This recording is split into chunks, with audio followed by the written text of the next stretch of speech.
अमेरिकी सेना ने अभी अभी एक और ईरानी तेल टैंकर जब्त किया है, जो नाकाबंदी शुरू होने के बाद से छठा है। ये मोटर टैंकर मैजेस्टिक एक्स है। पेंटागन के बयान में वही क्लिप शामिल थी जो आप स्क्रीन पर देख रहे हैं। करीब 12 दिन पहले नाकाबंदी शुरू होने के बाद से 33 जहाज़ों को वापस मोड़कर ईरानी बंदरगाहों पर लौटने के लिए मजबूर किया गया है।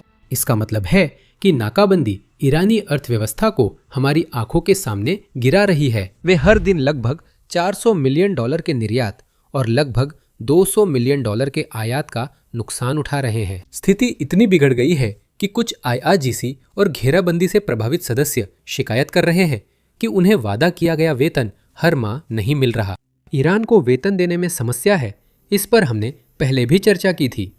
युद्ध और पिछले 12 महीनों के आर्थिक संकट के चलते वेतन में देरी से ईरानी सुरक्षा बलों को नुकसान हो रहा था। मनोबल पहले ही गिरा था, नाकेबंदी से हालत और खराब हो गई है। इस्लामी गणराज्य समझता है कि यह बहुत खतरनाक स्थिति है, क्योंकि देखिए, ठीक इसी तरह 47 साल पहले इस्लामिक क्रांति हुई थी। अगर हम पीछे देखें तो 1978 में ईरानी अर्थव्यवस्था पूरी तरह गिर रही थी। क्रांति के सफल या संभव होने का एक बड़ा कारण वो आर्थिक पतन था जो उसके पहले के वर्षों में हुआ था।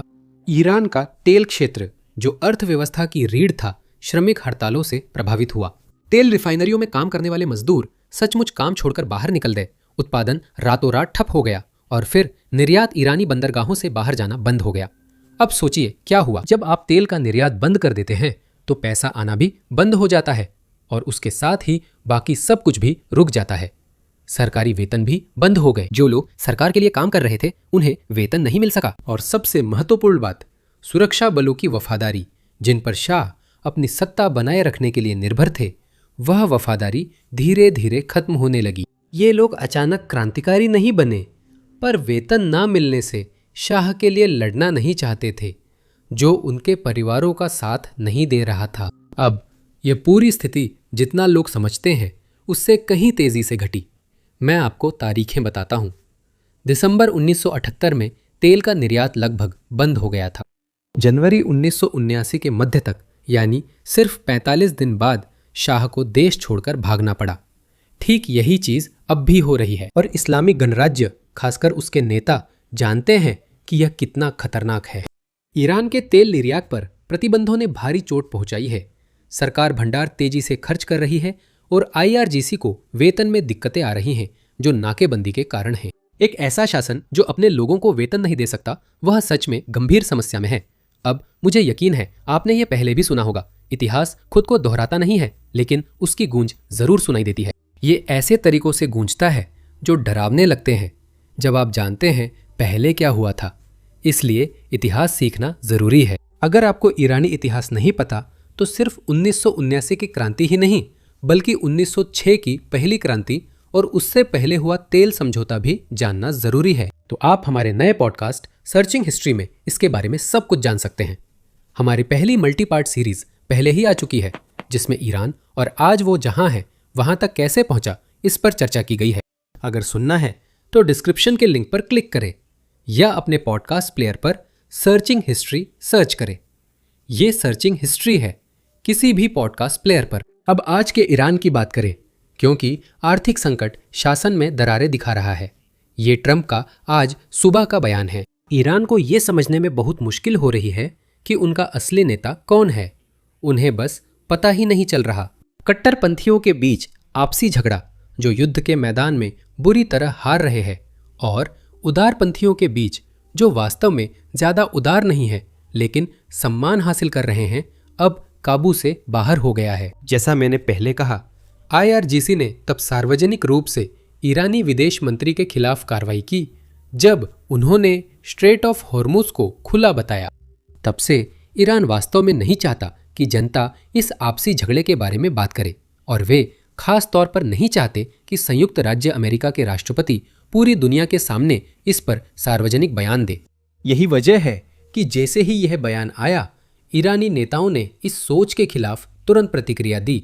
यही ईरानी संसद के अध्यक्ष ने कहा, वे उस गुट में हैं जो बातचीत चाहता है, लेकिन रिपोर्टों के अनुसार वे नज़रबंद हैं। उन्हें नज़रबंद किया गया क्योंकि IRGC नहीं चाहती कि वे अमेरिका से बात करें। ये आज सुबह का बयान है, साथ ही एक छोटी चेतावनी। मुझे नहीं पता कि वह खुद टाइप कर रहे हैं या उनके घर कोई IRGC सैनिक उनके फ़ोन से टाइप कर रहा है, लेकिन यही उन्होंने कहा कि ईरान में कोई कट्टरपंथी या उदारवादी नहीं है। हम सभी ईरानी और क्रांतिकारी हैं। राष्ट्र सरकार की मजबूत एकता और सर्वोच्च नेता की आज्ञा में हम आक्रांता को उसके अपराधों पर पछतावा दिलाएंगे। अब सिर्फ बयान नहीं है। कोई भी नहीं मानता कि ईरान के शीर्ष स्तर पर आंतरिक संकट नहीं है, क्योंकि वे अब तक तय नहीं कर पाए हैं कि बातचीत करनी है या नहीं। वे तय नहीं कर पा रहे कि बातचीत के लिए कौन जाएगा। IRGC ने अभी तक कोई बयान नहीं दिया, जिन्होंने विदेश मंत्री को पूरी दुनिया के सामने मूर्ख कहा था और अब तक माफी या स्वीकार भी नहीं किया। अब कल एक्सियोस ने रिपोर्ट किया कि ट्रंप ने ईरान को देश के अंदर चल रही इस आपसी लड़ाई की समस्या को सुलझाने के लिए लगभग 3 से 5 दिन का समय दिया है। अगर ईरान बातचीत नहीं करता तो हाहाकार मच जाएगा। ये 3 से 5 दिन की समय सीमा असल में किसी और चीज से मेल खाती है। मध्य पूर्व में कुछ बड़ा हो रहा है। अब इससे पहले कि हम उसके बारे में बात करें, सभी को एक छोटी सी याद दिला दूं कि नीचे दिए गए लाइक और सब्सक्राइब बटन को जरूर दबाएं। ये एल्गोरिदम में मदद करता है और हमें आप तक रोज खबरें पहुंचाते रहने में मदद करता है। अब बात करें मध्य पूर्व की। तीसरा, विमान वाहक पोत USS जॉर्ज H.W. बुश फिलहाल हॉर्न ऑफ अफ्रीका के पूर्व में कहीं है, लेकिन ये 3 से 5 दिनों में मध्य पूर्व में होगा। अगर ईरान ये नहीं समझ पाता कि उसके नेतृत्व में क्या गड़बड़ है, तो उसके पास ज्यादा समय नहीं है। समय तेजी से बीत रहा है। और अंदाजा लगाइए, क्या मेरे पास वास्तव में एक बहुत अच्छा सुझाव है उन सभी मध्यमार्गियों के लिए जो संयुक्त राज्य अमेरिका के साथ बातचीत करना चाहते हैं। वे फिर से युद्ध में लौट सकते हैं और उन कट्टरपंथियों की जगह ले सकते हैं जो बातचीत नहीं करना चाहते। संयुक्त राज्य अमेरिका मध्यमार्गियों की समस्या हल कर सकता है। अगर आप समझ रहे हैं मैं क्या कहना चाहता हूं, अब मैं एक दिलचस्प तर्क का जिक्र करना चाहता हूं जो मैंने कुछ लोगों को ऑनलाइन कहते देखा। वह कुछ इस तरह है। यूक्रेन ने रूस के साथ युद्ध में करीब 20% GDP गंवाई है और अब भी युद्ध जारी है। ईरान ने अब तक नाकेबंदी के कारण केवल 10% GDP ही खोई है, तो ईरान भी यूक्रेन की तरह लड़ाई जारी रखेगा।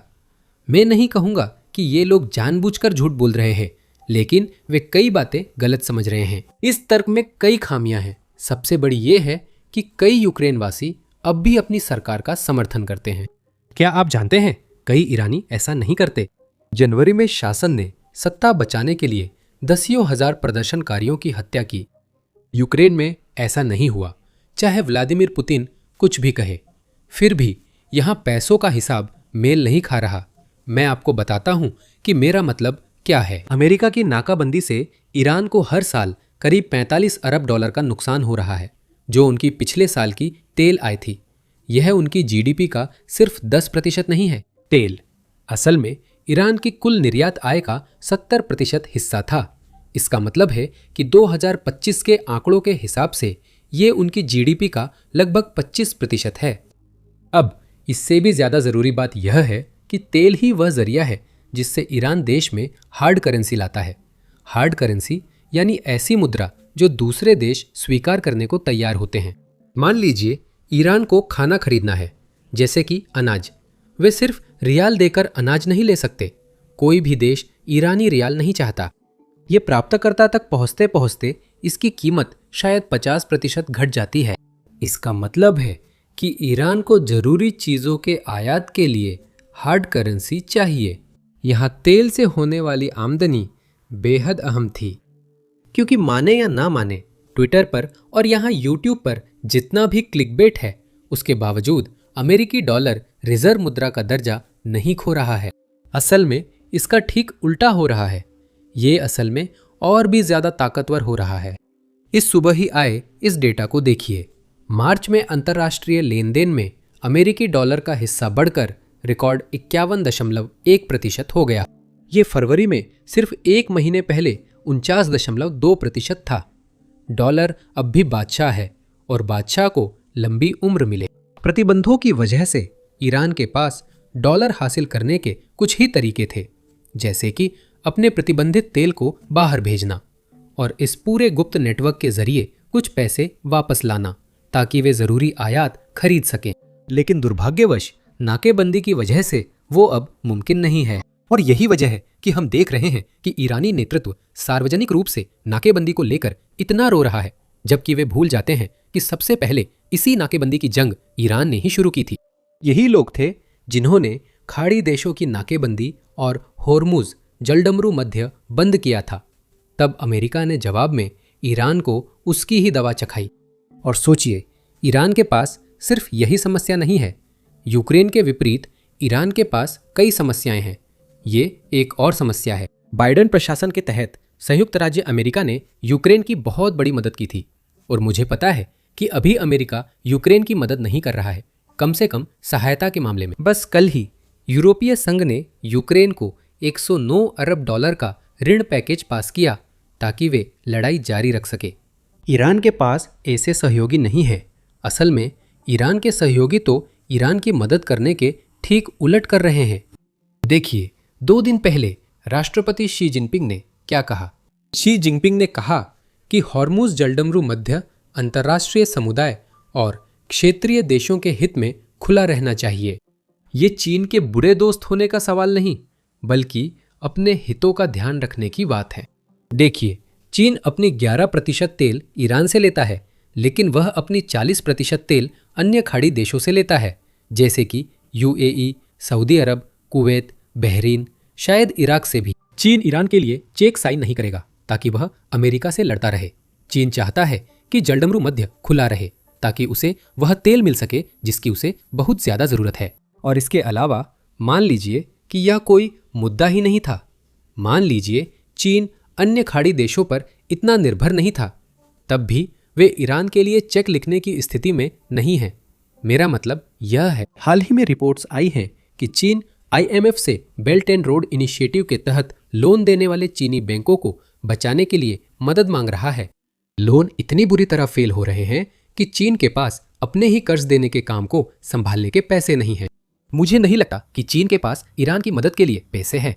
और इससे हम उस सबसे बड़े मुद्दे पर आ जाते हैं जिसका सामना ईरान को नाकेबंदी की वजह से करना पड़ रहा है। और ये वही बात है जिसका हमने वीडियो की शुरुआत में जिक्र किया था। देखिए, IRGC कोई सामान्य सेना नहीं है जैसे बाकी देशों की सेनाएं होती है। असल में IRGC तो ईरान की सेना भी नहीं है। IRGC का मतलब है इस्लामिक रिवॉल्यूशनरी गार्ड कॉर्प्स। ये एक ऐसी सेना है जो इस्लामिक क्रांति के लिए समर्पित है, ना कि ईरानी जनता के लिए।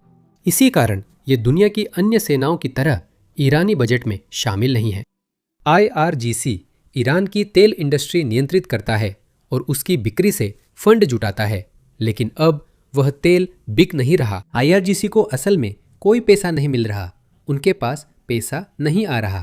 इसलिए वीडियो की शुरुआत में बताया था कि IRGC को वेतन देने में समस्या है। युद्ध जीतने के लिए सबसे जरूरी है पैसा। IRGC के लिए इसे जुटाना मुश्किल हो रहा है, इसलिए उसने पलटवार करने की कोशिश की है। अमेरिका की नाकाबंदी के जवाब में IRGC ने स्ट्रेट ऑफ होर्मुज में 2 जहाज जब्त किए और हेलीकॉप्टर व अमेरिकी सैनिकों को उतरते दिखाया। अब आप लोग वो वीडियो याद करें जो हमने वीडियो की शुरुआत में देखा था, या वो क्लिप जो शुरुआत में देखी थी। आपने देखा कैसे अमेरिकी सैनिक हेलीकॉप्टर से उतरकर जहाज को जब्त कर रहे हैं। तो ईरान ने अपनी जब्ती दिखाने के लिए फुटेज जारी की। IRGC की फुटेज में कुछ संदिग्ध हैं।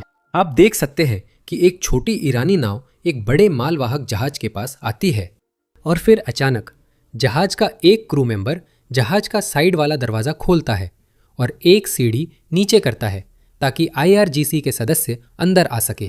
मैं ईमानदार रहूँगा, मैं न शिपिंग एक्सपर्ट हूँ न नेवी एक्सपर्ट, सिर्फ एक आम इंसान हूँ, है ना। अगर कोई मेरी कार या जहाज पर गोली चला रहा है तो जब वो पास आएंगे मैं दरवाज़ा नहीं खोलूँगा, इसलिए मुझे ये बहुत संदिग्ध लगा। लेकिन आप जानते हैं कि शिपिंग के मामले में एक्सपर्ट कौन है? एक साथी YouTuber what's going on with shipping ने इस क्लिप के पीछे अपनी सोच साझा की। देखिए, खास तौर पर IRGC फोर्सेस तब जहाज पर चढ़ रही हैं जब जहाज ने अपना साइड पोर्ट खोला और एक पायलट सीढ़ी नीचे की। यह पूरी तरह से मंचित है, यह कोई जब्ती नहीं है। और इस नकली या कहें बनाई गई क्लिप के अलावा IRGC ने जो बयान जारी किया वो भी कम से कम मुझे तो समझ नहीं आता। उन्होंने कहा कि वे इस कार्गो जहाज को जब्त कर अमेरिका से बदला ले रहे हैं, जबकि यह जहाज अमेरिकी नहीं है, ये स्विट्जरलैंड की कंपनी की मिल्कियत है। इसे साफ समझाओ। अमेरिका ईरानी जहाज़ों का पीछा कर रहा है और जवाब में ईरान एक ऐसे देश के पीछे जा रहा है जो इस युद्ध में शामिल नहीं है। मुझे लगता है कि ईरान अब तक यही करता आ रहा है।